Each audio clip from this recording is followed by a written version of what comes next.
The first emails that were sent, they were sent in November, and the school tried to track it down, but they tracked it. They punched in the IP address and they tracked it down to the area where my building is located.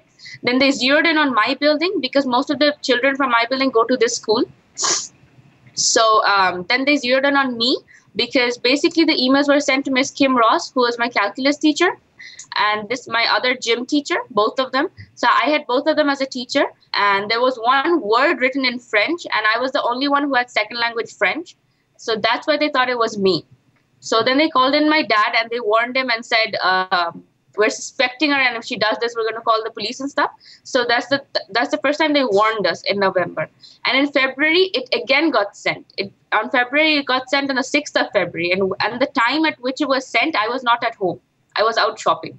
So so that's the second time it got sent. And 7th of February was my brother's birthday. 8th, I went to school.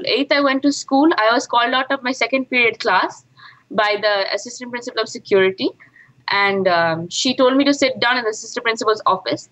Later, one policeman came in and he asked me, why did you do it and how did you do it and stuff. So then I told him I didn't.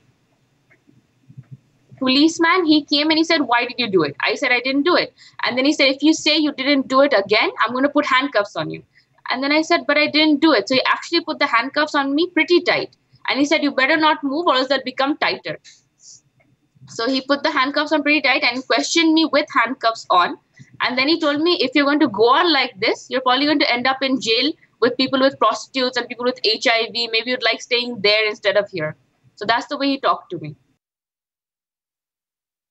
They took me to prison 107 at around 11 o'clock. And I was there till around 3. So, and I asked them to go to the bathroom, but they didn't let me go to the bathroom. So from 11 to 3, I had to stay there without being able to go to the bathroom. They fingerprinted me and they mugshotted me. And then I was handcuffed again, and I was taken to central booking at around 1:15. I was there, not 1:15, I'm sorry, at 3. I was taken there around 3.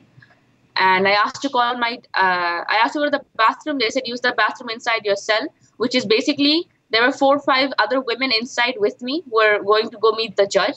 So I had to go to the bathroom in front of everybody. It was like a very small, very dirty little bathroom, which I used to use in front of everybody. I asked them for water. They said, drink the water from your cell, which was, again, the water fountain. Somebody had puked in it, somebody had thrown up in it. So they expected me to go drink water from there. And over this whole thing, I asked them repeatedly to either let me contact my dad or the consulate or anybody. But they said, no, it's okay. We'll find out what to do with you. You don't have to call anybody. So they didn't let me call anybody. And it was very cold. And I just had one jacket, and it was very bad because like the mattresses and the blankets they give you is just very dirty, and they kind of just throw it at you. Like they actually want to make you feel like a criminal in there, even if you haven't done anything wrong. Yeah, I told them before arresting me to contact my consulate because my dad's a diplomat. He works for the Indian consulate, and therefore I have diplomatic immunity. But then the guy who handcuffed me, he said, well, are you the diplomat? I said, no. I said, okay, then your dad's a diplomat, right? I said, yeah. He said, okay, then only diplomatic immunity only applies to him. That's it. And you come with us.